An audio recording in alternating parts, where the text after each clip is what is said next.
அது நல்லா கவனிங்க. சர்ச்சுங்கிறது நான் சண்டே போயிட்டு வர்ற ஒன்று கிடையாது. அந்த கான்செப்ட் தப்பாக வச்சுக்கூடாது.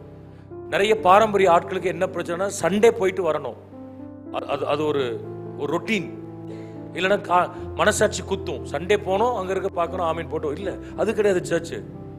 சபைங்கிறது நம்முடைய சிந்தனைகளுக்கெல்லாம் அப்பாற்பட்டது.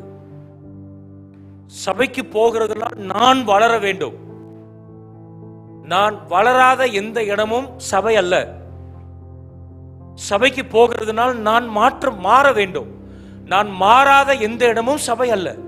25 வருஷம் அந்த சபைக்கு போறேங்க, ஆனா என்னால இன்னும் குடிய விட முடியல, அது சர்ச்சே கிடையாது. என்னை மாற்றாத எந்த இடமும் சபை அல்ல, அப்படிதானே? என்னை மறுரூபமாக்காத எதுவும் சபை அல்ல. அப்ப சர்ச்சுக்கு போற ஐ மஸ்ட் பி டிரான்ஸ்ஃபார்ம், மாறணும். நித்தியத்திற்கு ஆயத்தப்படுத்தாத எதுவும் சபை அல்ல. எதுக்கு சர்ச்சுக்கு வரோம்? நான் நித்தியத்துக்கு போனோம். சர்ச்சுக்கு போறோமே நித்தியத்துக்கு போகணும். என்னை நித்தியத்திற்கு ஆயத்தப்படுத்துகிற இடம்.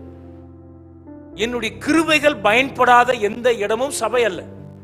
உங்கள் கிருபைகள் பயன்படாத எந்த இடமும் சபை கிடையாது. நல்லா விளங்கி கொள்ளும்.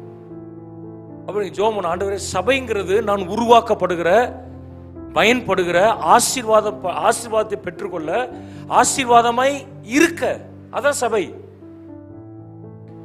நான் ஆசீர்வதிக்கப்படணும், ஆசீர்வாதம் ஆகிட்டு ஓடிடக்கூடாது. நான் நிறைய பேருக்கு ஆசீர்வாதமாய் மாறணும்.